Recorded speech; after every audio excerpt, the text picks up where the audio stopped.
Presented by McDonald's of Glasgow, it's time for the Brown Sports Bag from the heart of the Barrens, a weekly local sports machine on ESPN Radio 1230. Alongside John Butler, here's your host, James Brown. Well, John, we're back again this week. We've got more coaches to talk to. We're joined right out the gate by Jackson Arnett, Barren County football coach. Thanks for joining us. I guess you can coach us too if you like. I appreciate you having me. Oh, no problem. We are trying to get as many people in here as we possibly can. So today we got Jackson and LJ Harbison from Metcalfe County is going to join us, and then at the top of the hour or near the end of the show, we're going to have Nathaniel Goodman come in and talking to us about the Glasgow Scotties Jr camp. So lots of stuff coming on today. So let's just get straight to it. Jackson, it's a brand new season, obviously, but also it's a brand new lot of stuff for Barren County. Last year you had a brand new stadium. Mm-hmm. This year you're playing a district schedule in Class 6A. I looked at the 6A preseason rankings, and two of your teams in your district are in the top 10, Meade County and North Hardin. And I understand North Hardin's got maybe one of the best football players in the state. So you've got some tall tasks this year. Tell me a little bit about moving up to 6A and what that means for you and the players in the program. Well, I told someone this the other day, this will be the first, since I've been here, the first normal year, I guess. Year one we had no home games. Last year we didn't move into our locker room until, just right before we started. And then this year we finally – have been here, been in the locker room all the off season. We've done all that, but like I said, we're in a good district, but we feel like we're playing new teams, different teams. We feel like we'll be able to compete, better than I guess before, and there's some good teams in this district. But we return a lot of seniors, and they've been working really hard. So we're just excited to get started. We're just kind of. Yeah. We're not ready to go yet. I don't think anybody is. 25 days or whatever. Yeah, you got a month, huh? But they're excited and they've worked hard. And to that end, because you're playing in a district that you guys have not played in. I mean, Barron's never played in this particular district. Not against these teams, really, historically speaking. It also allowed you to kind of shake up your schedule a little bit and pick up some teams. Some traditional teams, you still got Monroe County on the schedule, and you still have Greenwood on the schedule, and Edmonson County, but you also wind up with a school like Woodford County. You guys get back to playing Metcalfe County, and Hancock County is a new one, and I mentioned the three in the district. So when you were putting together this schedule, what were you looking to do with this particular schedule? Well, you're always going to play Monroe. So that's always a big game there. Barron's traditionally used to play Metcalfe week one every year, and so me and LJ both kind of wanted to do that. And week two with Woodford County, that's a big bowl game that we're hosting. Monroe and Hart will play the first game. Us and Woodford will play the second game, and then we'll flip-flop next year. Okay. We'll play Hart first, and Monroe will play Woodford first. Try to get some different schools that we hadn't played on there before, and it's a good competitive schedule. Feel like we'll compete. Like I said, it's different.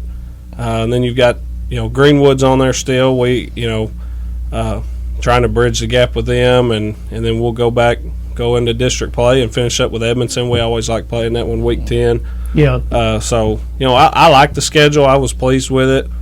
Kept it there.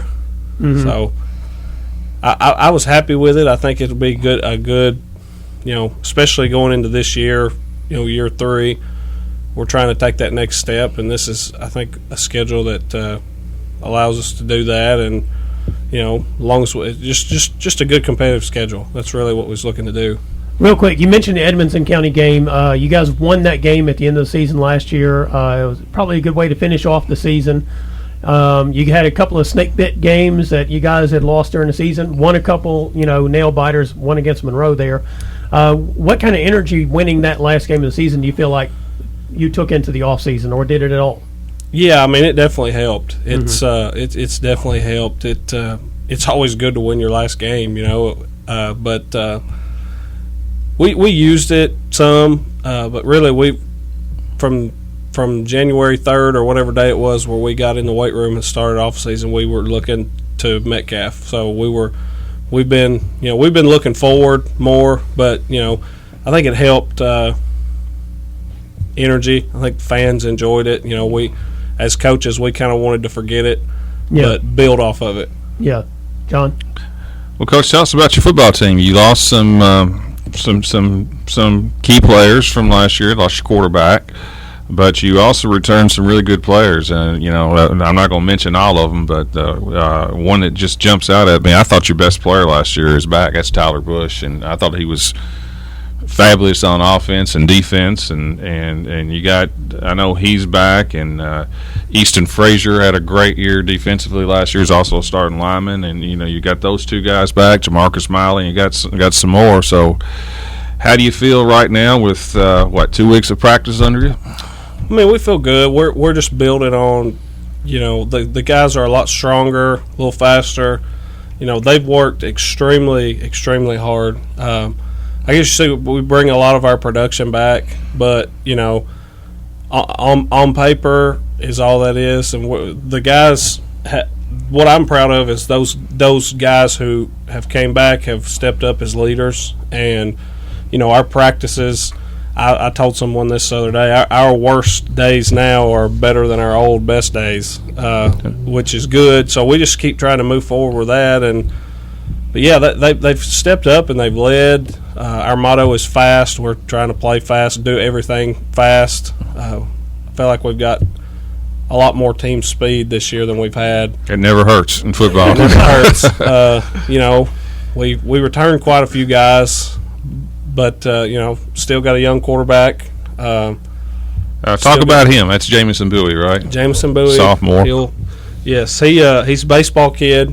He came out for the first time ever last year and just wowed everybody how fast he picked up the game and how quickly he understood. He can spin the ball pretty well, but really with him he just makes good decisions. And I tell him the biggest thing, I say, Jameson, the biggest thing you got going for you is everybody around you is old. so just get them the ball and let them do their thing. And he's kind of behind a veteran offensive line. Brought all 5 of those guys back, 4 seniors and a junior. 3 of them are 3-year starters up front. So, he's in a good situation as a sophomore.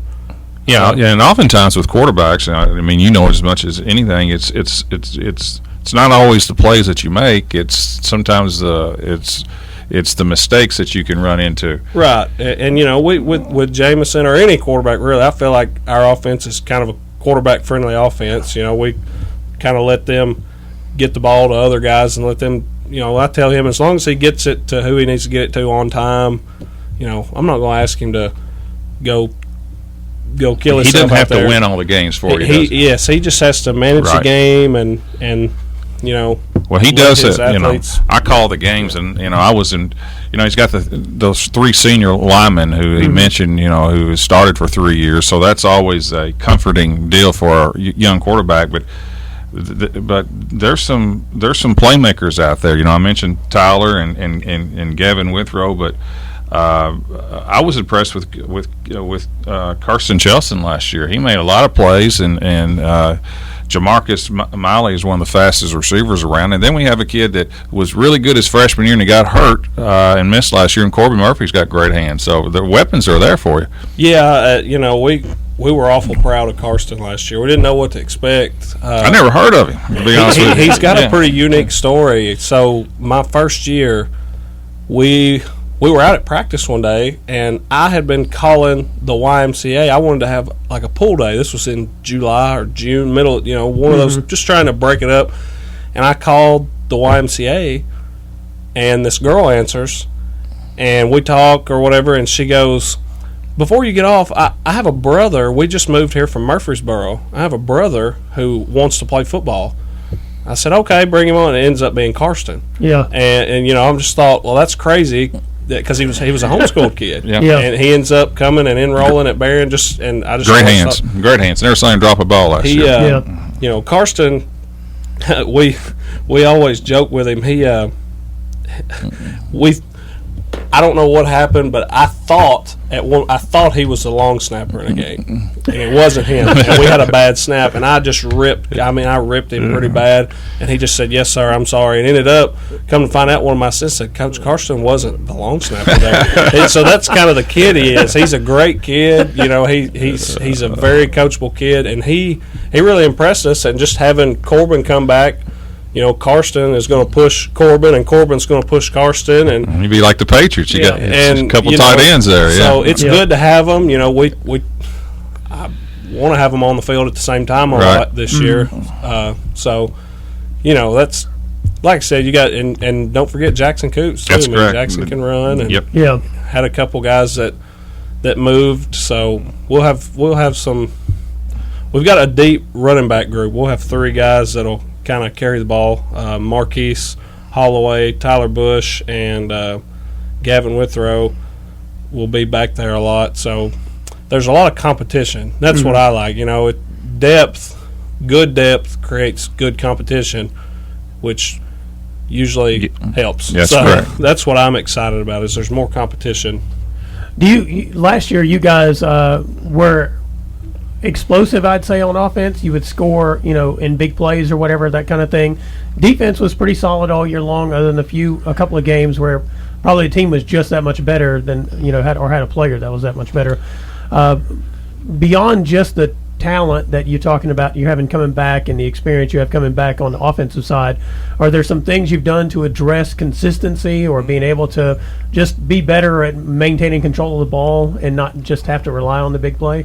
Yeah, I'm a firm believer that all that stuff starts in the weight room. Mm-hmm. So in our weight room this year, we really hammered, you can't have bad days. You can't have off days. They're human. They're going to have them, but they got to fight through them. Everybody knows some days when you come in, you're just not going to feel it or you're not going to have it that day, but it's the mental, having the mental fortitude to push through it and get as much out of today as you can. And to me, I think we kind of started that in the weight room. Now we'll see if it sticks or not. But they've done a lot better. We're pretty hard on them. We're pretty hard on them in terms of, you're going to give that effort or you can't be around this group. You're going to just get out and someone else will come in and give effort if you don't.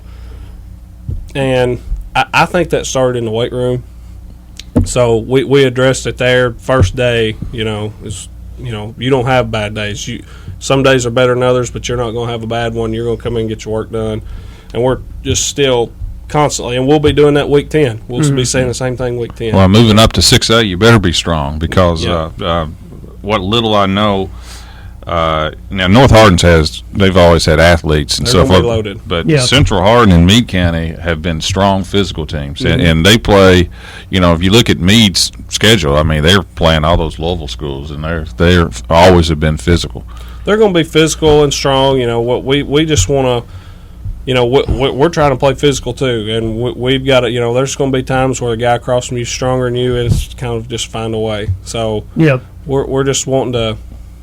We just want to get a little bit better every day and just be, like you said, be consistent. You just got to be more consistent because that's what we preached. Well, and I think Meade is only, 3 years removed from playing in the state finals. Mm-hmm. So, they're a program, and John and I talked about this before, Meade County is kind of a program that nobody ever really puts on the radar if you don't live up in that area. Right. But you look at like John said, you look at their schedule just last year, they did not have a good record, and they for 2 years in a row, they beat Franklin Simpson one year, and then they lost them the next year. And Franklin Simpson's, got to be one of the best programs in this area. Right. If you're looking for a measuring stick, or you can look at Central Hardin, they lost to Bowling Green, I think, 21-18 last year. So you guys got out of that 5A district that has these statewide powerhouses in Bowling Green and South Warren. But you didn't take a powder, right? Exactly. You know what I mean? Well, you're not gonna have that when you're a school the size of Barren. And our kids, I think the district that we were in, honestly, it didn't matter how good we were or how bad they were or whatever. It was a mental thing. Yeah. And I don't know that was going to change. Mm-hmm. And so that's why I'm excited.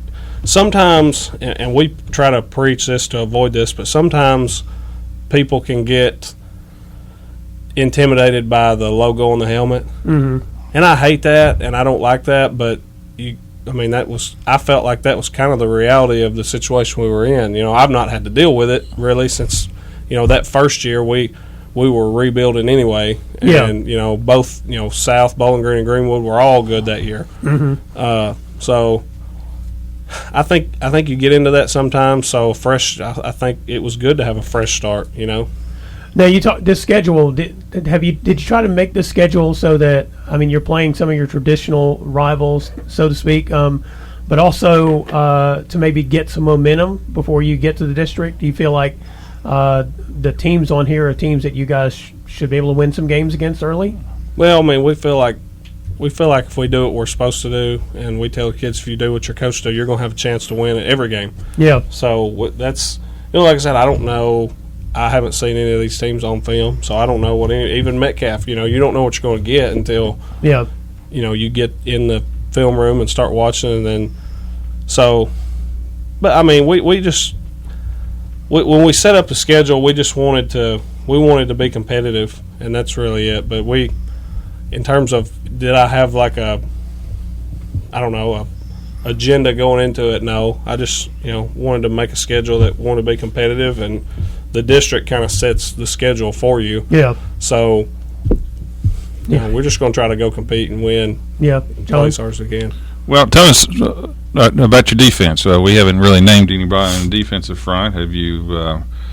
I take it Coach Muse is with them again this year. Yes. We return a lot on defense as well. We'll have to play some young guys, but we're going to have more talent. I think. We lost Cameron Hurt and White Pedigo up front, well as some other guys, and lost Tanner Slagle in the secondary. Bring all the linebackers back.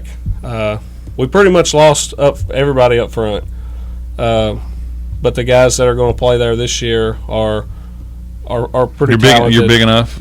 Big enough. They're young and inexperienced, but talented.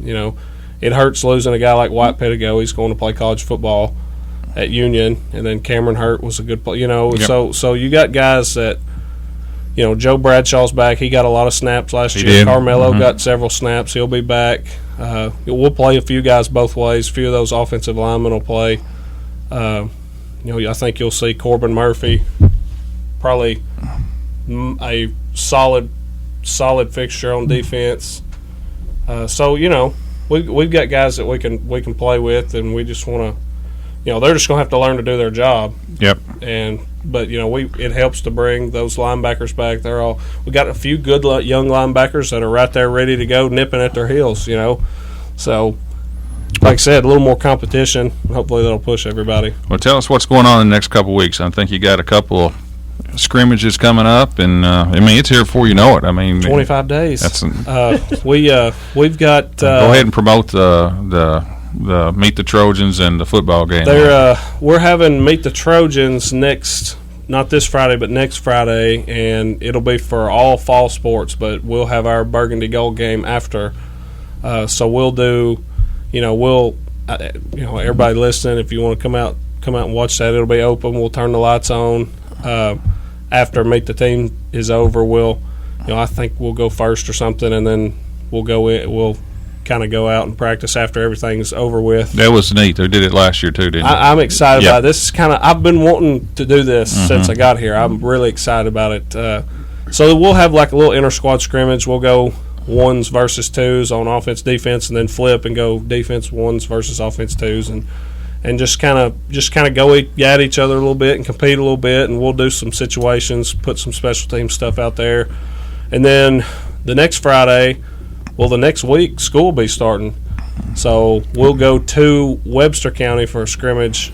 The Trojans. The other Trojans. The 17th, and then the next week we go to Metcalfe. That's correct. All right. It's amazing. It's here. Yeah, I know. I love it. Yeah. I can't wait. Well, Coach Arnett, I want to thank you for joining us and talking about the Trojans. We look forward to seeing you guys this year. Look forward to watching you guys play in the 6A classification. Should be a lot of fun. You guys have some great teams on your schedule. Good luck to you guys. Thank you. Appreciate you having me. All right, this Brown Sports Bag brought to you by McDonald's of Glasgow. We'll be back next with LJ Harbison from Metcalfe County. Presented by McDonald's of Glasgow, it's back to the studio with James and John, the Brown Sports Bag on ESPN Radio 1230. All right, we're back. L.J. Harbison, Metcalfe County head football coach, is here with us to talk about the Hornets this year. Got some young players on the team.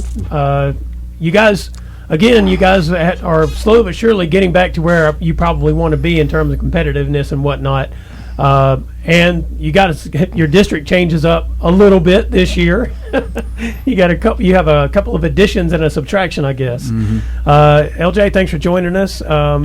Let's start out with the schedule, because you guys opened with Barren County this year, and that's kind of getting back to the first game of the year kind of situation for you guys. Yeah, fellas, first off, thanks for having them. I feel like it's like 3 or 4 years in a row. Yeah. It's always glad to be back in here. But, yeah, we're excited for Barren County to finally visit our place. Right. I'd probably say probably the first in history between these two schools. I mean, we played in the Scotty Bowl and at Barren County before. But we're excited to have them. It'll be a packed house for sure, being that close and being the first game. And I know Barren County's excited about their team coming back. And we're excited for our players coming back. So it'll be a nice home opener for both of us, and it'd be very competitive.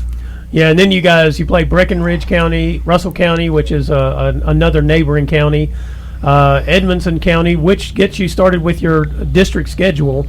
I think Adair's in between Russell and Edmondson. Is that right? Is that right? It's left off right there. Sorry. Adair County's right there. I wondered where that went. Anyway, yeah. So then Adair, that's also a team that you guys traditionally play though through the years. But so then it's Edmondson, Clinton, and Monroe and Greene are your district opponents this year, right? Yes, sir. And Monroe, Greene, you've played them before. Clinton is back in a district schedule. They didn't play one for years. Right. I think they may have been in your district the last time they actually played a schedule. Yeah. They were in our district last time. So tell me about the district makeup. I failed to mention the absence, which is Glasgow moving up to 3A. Yeah. But tell me how the changing of this district kind of both affects your schedule and your thought process for your season. Yeah, with having 5 teams in it, you had to throw a couple teams in there in the middle of the district play, and that's kind of random for years past. But we're excited.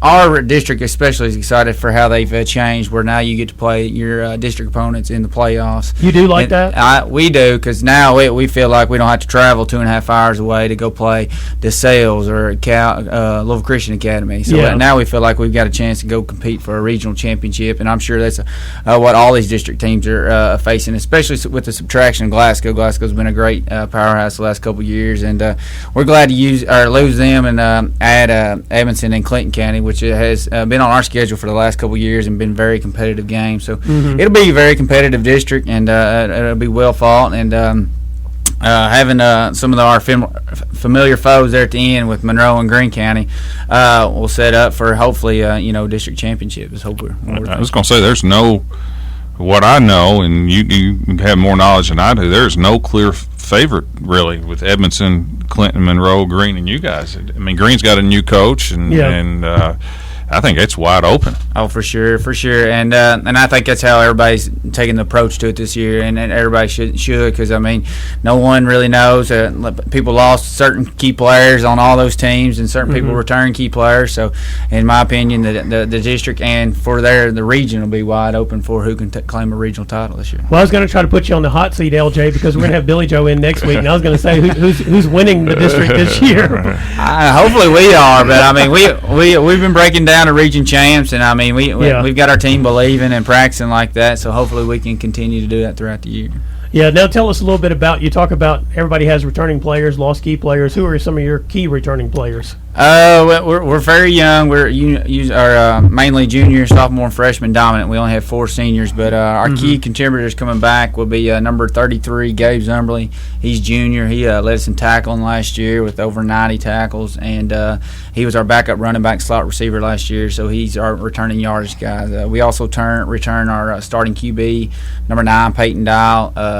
Second year under his belt on the offense. He's got the rhythm and knows what I want out of it and what to read, and the schemes of thing on the offensive side, and he'll play defense as well. O-line, D-line, we're going to be very young. We'll start all sophomores, maybe one senior, and so that it'll be fairly new faces. They got reps, but they never did get it like a full game start. So they got some experience under their belt, but not a full game going both ways under their belt. But they're a competitive group. They're all about the same: speed, height, weight, strength, and skill level. So we can rotate about 7 or 8 of those guys, and hopefully we'll find the right fit that's going to be the best on offense and defense. But we're looking forward to this year.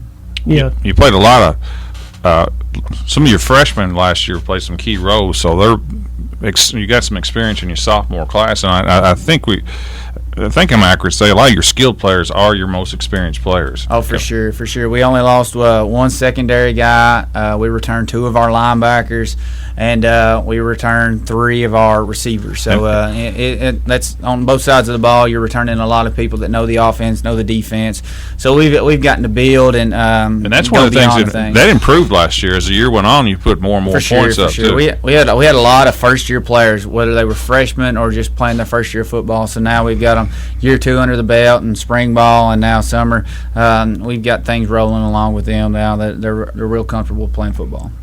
You mentioned the growth of the team in the offseason.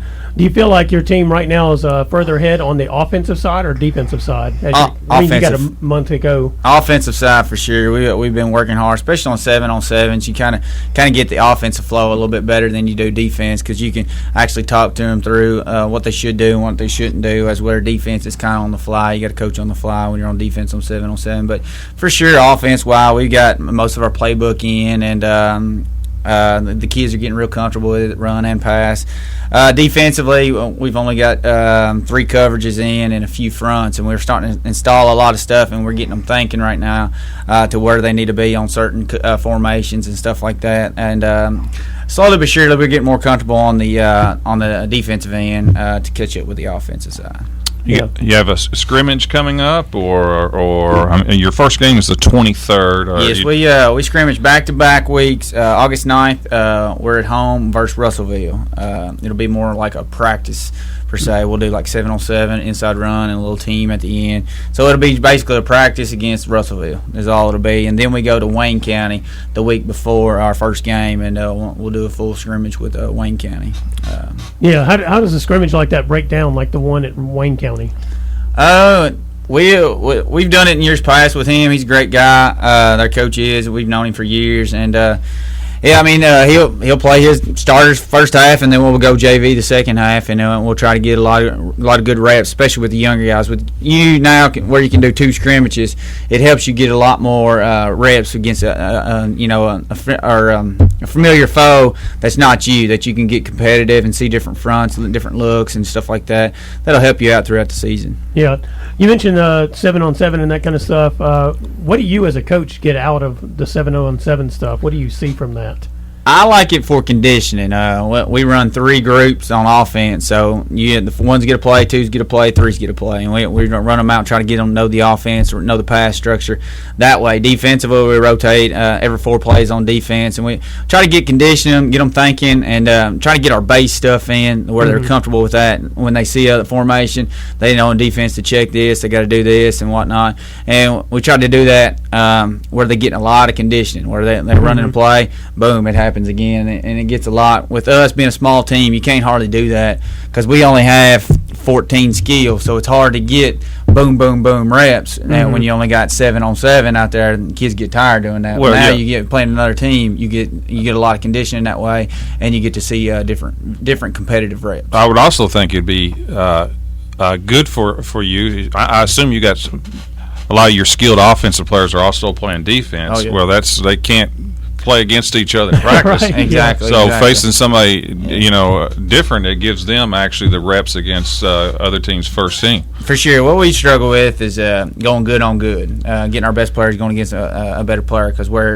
usually you only have 1 or 2 left over that are really, really good players, where all the rest are young players, so you don't get the greatest look as you should. But so it gives everybody a chance to see a full speed rep and to get the knowledge of what they need to start the summer camp off with. And you get repetitions without really the worry of injury too in 7-on-7, and when you're playing people both ways, you always have that in the back of your mind. You want them in games, not hurt, right? Oh yeah. Real quick, back to your schedule real quick. I think maybe some people don't realize, because there are 5 teams in the district, you got to win in order to get in the playoffs out of a 5-team district. It's not just hang around and get to play in the first week anymore. Do you kind of like that? Does it enhance the competitiveness, give you a way to motivate your players a little more, you think? I do. I feel that way because, there's teams in the past that's won 0 games in district. They've made the playoffs. And, you can make a run with 0 wins. But I wish State Kentucky was still 4A, 4 school or 4 classifications. And that would help us out, and that would make you earn your keep for the playoffs. But I especially like it with the 5-team. We got to win, and our kids know that. But also, you're going to play for first and second seed because you want that home game for playoff because it's going to be at your place, and it's going to be a local team that's 30 minutes away. And the playoff atmosphere this year is going to be really, really good in the state of Kentucky. And I tell you what, Metcalfe has a really, really – I like where they used to play down on the river. That was neat because, I'm from I'm from Greene County. We'd always come over and play down there. That was the fog would roll in. But where they play now is really, really a cool place too. A lot of people bring their lawn chair out, and it's their home record is quite impressive to say the least. And getting a home playoff would be big for you. Oh, for sure. I do kind of miss those games down by the creek though, in like late September or whatever. When you got to the end of the game, you couldn't see across the field. Fall got a little chilly on you. Dew coming down. Oh yeah. Yeah, that's always a lot of fun. Anything else you can think of, LJ? No, we're excited. Our kids keep getting better and better each practice. So far, we've been healthy, knock on wood. But hopefully, we can keep getting better and better for August 23rd against Barren County. All right. Well, thanks a lot. Good luck to you guys this year. Thank you, fellas, for having me again. It's been a pleasure. Oh, yeah, absolutely. Always love talking to you. And say hello to your father if he's not listening, which he probably is. This Brown Sports Bag brought to you by McDonald's of Glasgow. We'll be right back with Nathaniel Goodman. Presented by McDonald's of Glasgow, it's back to the studio with James and John, the Brown Sports Bag on ESPN Radio 1230. All right, we're back. We have Nathaniel Goodman, Nate, as I like to call him, on with us. They have the Scotties Football Junior Camp coming up, and he's going to tell us a little bit about this. This is, how many years have you guys been doing this junior camp? We've been doing it since Coach Wood left or retired, and he used to do his own camp that was during the school year. Yeah, and it works out better for us to do it for registration purposes before school goes back. Yeah, and so we started this about 4 or 5 years ago. Whenever Coach Garman became the head coach, and he and I have collaborated on that along with, of course, Gap. And so it's been going well. It's been great for us because, to use as a registration option. Yeah, for the fall youth football. For the league. And the camp doesn't cost the parents anything, and we give them a free T-shirt. So it's worked out good. Last year was our biggest year. We had 70-plus kids, which was a big number for us. Yeah. So real quick, just tell us about the camp, the registration, that kind of thing. Okay, so the camp is going to be August 3rd, which is this Saturday. We'll begin registering kids for the camp at 8 a.m. The camp will start at 9 a.m. and go to about 11:30. It's free. There's nothing free anymore. No, that's right. And you get a T-shirt. That's great. Free and a T-shirt. I came to this camp and I got a T-shirt for free. That's great. And it's for ages, pre-K through 6th grade. These are the age ranges for your league as well, right? Yes, yeah. So and this year we're doing for the first time since Gap has taken over the football program that we'll do a flag football league. Okay. And so that's kind of the big thing that everyone's talking about right now is us bringing flag football back, and that's for 4 to 6 year olds. Because currently the only option is to start off playing in pads or don't play. Yeah. And I think we're missing a huge opportunity there to get some kids in early, introduce them to football, introduce them to our program, and hopefully by the time they're 6, 7 years old, 8 years old, they will want to continue and play tackle football. Yeah. Now, used to the flag football was actually for the age group above 4 to 6, wasn't it? Yeah, so it would go all the way to second grade. Yeah. So you guys went and put them in pads up to that just to kind of get them used to running into each other, I guess. But now you're adding flag football in for the younger kids? Yeah, so we have what we call our varsity league, which is 5th and 6th graders. Mm-hmm. Our junior varsity league, which is 3rd and 4th graders. Our Mighty Mites, which is 1st and 2nd grade. Mm-hmm. And then the flag football is going to be called the Tiny Mites. Mm-hmm. And that'll be for kids 4 to 6 years old. Now, if you're 6 years old, you can choose. You could play either or. You have that option. But kids that are 7 won't be able to have that option. They'll have to play in our Mighty Mite League, which is padded equipment, full contact league. Yeah. When does like league play or draft and league play and that kind of stuff start? We'll actually begin practicing next week. Mm-hmm. And then the following week we'll give out equipment. They'll start school, and the 3rd through 6th graders will begin. It's September 7th, whatever the second weekend in September is after Labor Day. I think it's the 7th. Something like that. Somewhere in there. So that's the first weekend that they play. So it's after Labor Day, the first weekend after Labor Day. Yeah. Now, you mentioned the registration. Are you doing league registration outside of what you guys are doing Saturday? Yeah, so we've been doing league registration for about 3 or 4 weeks now on our website. Mm-hmm. And a lot of people have taken advantage of that. But yes, we will be doing league registrations at the camp all day, so people can come out. Even if you're not able to stay all day for the camp, you can come out and register for our league. It's a $40 membership fee to do that, and like I said, you can sign up on our website anytime, and that's GlasgowAthletics.com. Mm-hmm. So what else do you guys have going on these days other than just the things you're here to talk about? Well, we had that's a lot going on actually now, because a couple years ago we started a girls basketball league. Mm-hmm. And the first year we started it around the same time our co-ed league was playing. Yeah. And now where travel basketball is so popular after the first of the year, it made our schedule really tight trying to figure out how to work all these games in. So last year we started our girls only basketball league in October. That's draft and registration, and start playing your first games around the first week of November, and that really worked out for us. But so we go after baseball ends for us in Gap, we get about 3 weeks. We're a working dead period, so to speak. Yeah, we're working, and it does almost align with the high school dead periods. Yeah. But we do that, then football will begin.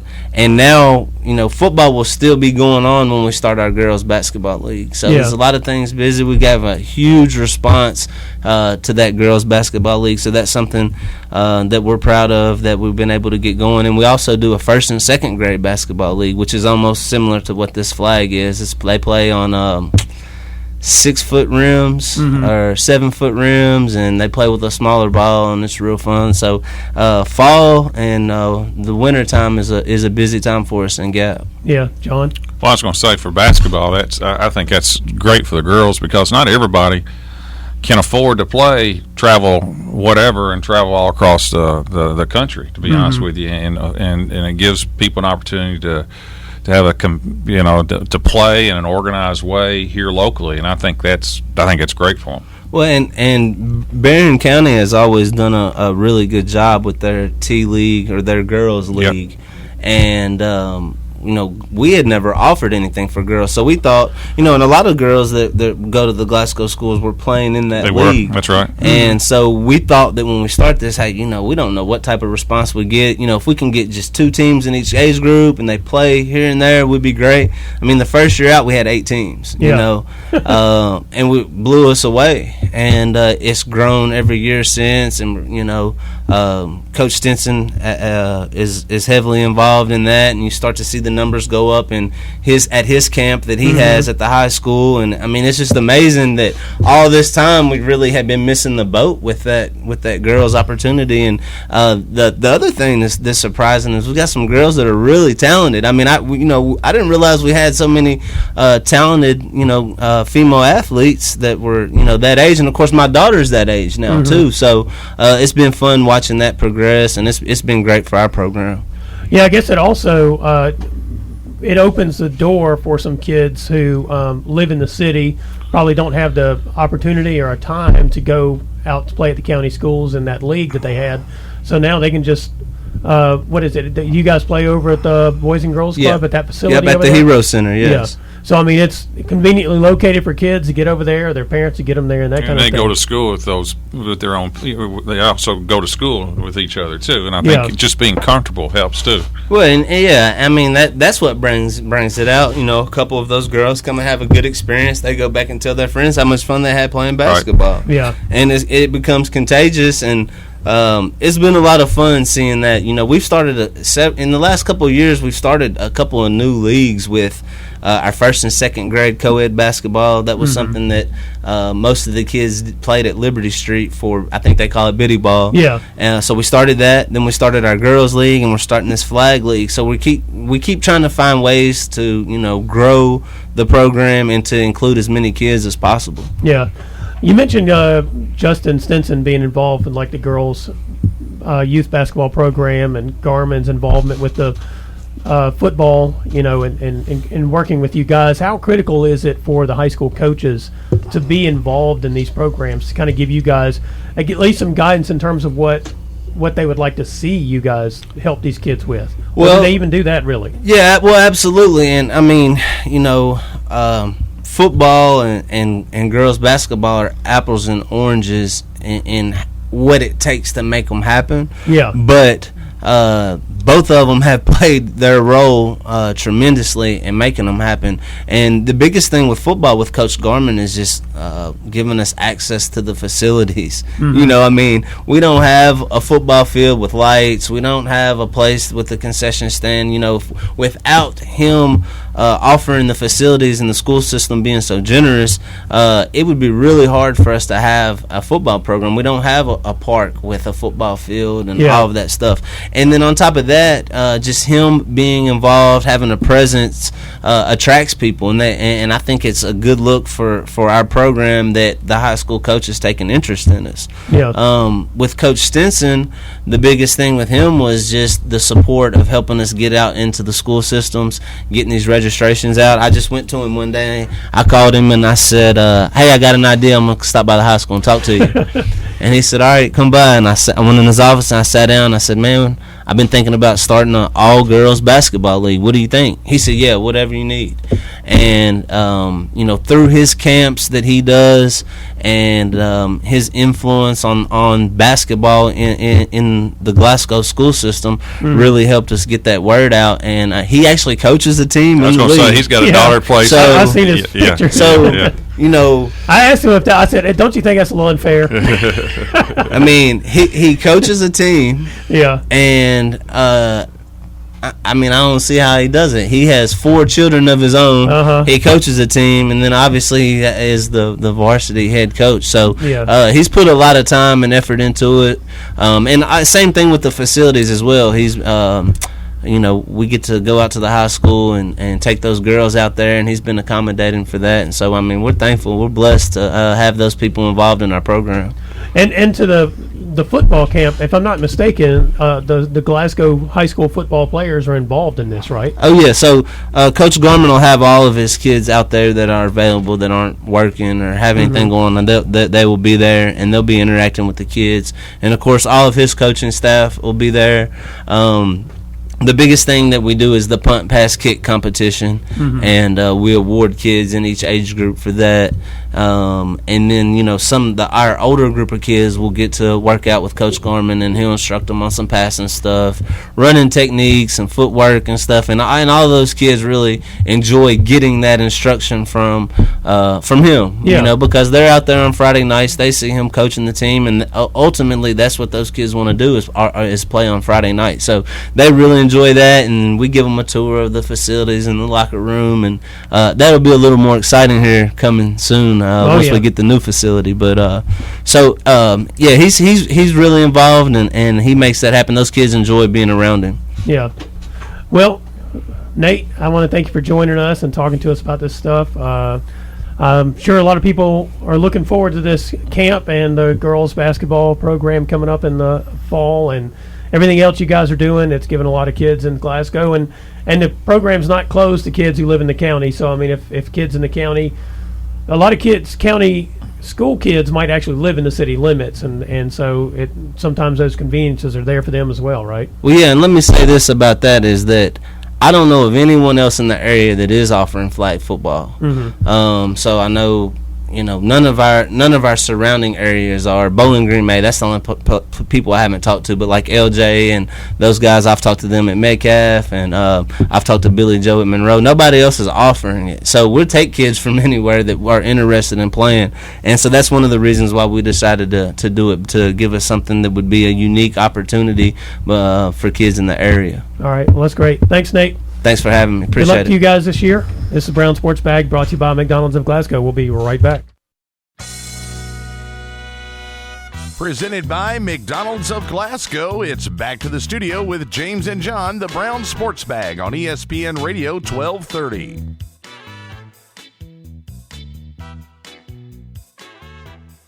Well, we've been talking all this football this hour, and the first fall sport to really kick off or swing into action, if you want to use some sort of pun, is actually golf. And today. Yeah, well, we got some exhibitions starting off, and then the first official matches are probably this weekend, where folks are playing in tournaments in different locations. So, you know, it's fall sports. We have a month until football, but fall sports is here. Isn't that right, John? That's exactly right. Got the golf is first up in terms of course, it's natural they start first because most of your serious golfers have, you know, they've been playing spring, summer, and whatever. This is kind of more toward their end of what they're doing. Yeah, that's true. I mean, if you think about high school golf to some degree, it's about a 6 or 7 month schedule, and really finishes in October. Early October. Yeah, I mean, but they've been, like you said, I mean, the serious one's been playing all spring and summer. Yeah. Because even through the dead period, they can't play with their team or whatever, but they go and play in the AJGA and all those different things. I don't know what some of them are called these days. Right. You know, but they play in those tournaments all through the summer and get points for them and that kind of thing. I think Barren County's girls are playing this weekend at Taylor County. Mm-hmm. I don't have the Glasgow girls schedule yet or the Barren County boys schedule. I was trying to round those up, but I do know that the Lady Scotties host their invitational next Tuesday, and Barren is playing in that. That'll be at what is called Willow Oaks Country Club now. That is the old Glasgow Country Club. It was bought and by a group of people, and they've changed the name of it to Willow Oaks. But that's the course. It's the Glasgow Country Club course, as it was known. So if you look on the schedule for golf and you see it says Willow Oaks and you go, where the heck is that? It's the same place, basically, same location. And then the Barren County girls host their invitational on August 10th. That'll be out at their usual location as well at Barren River Lake.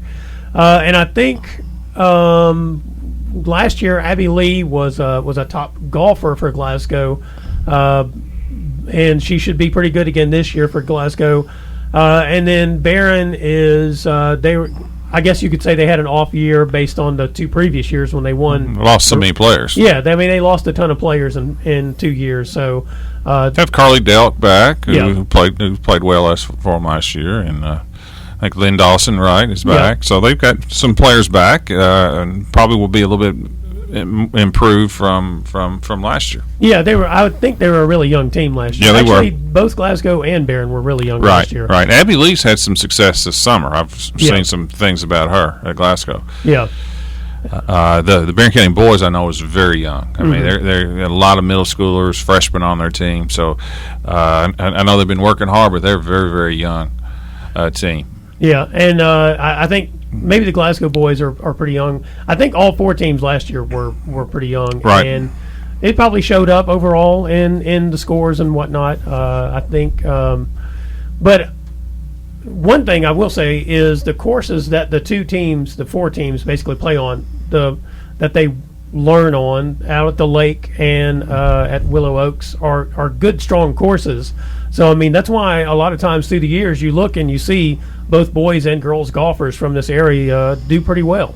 They do, and both squads too play good competition too. Yeah. They're not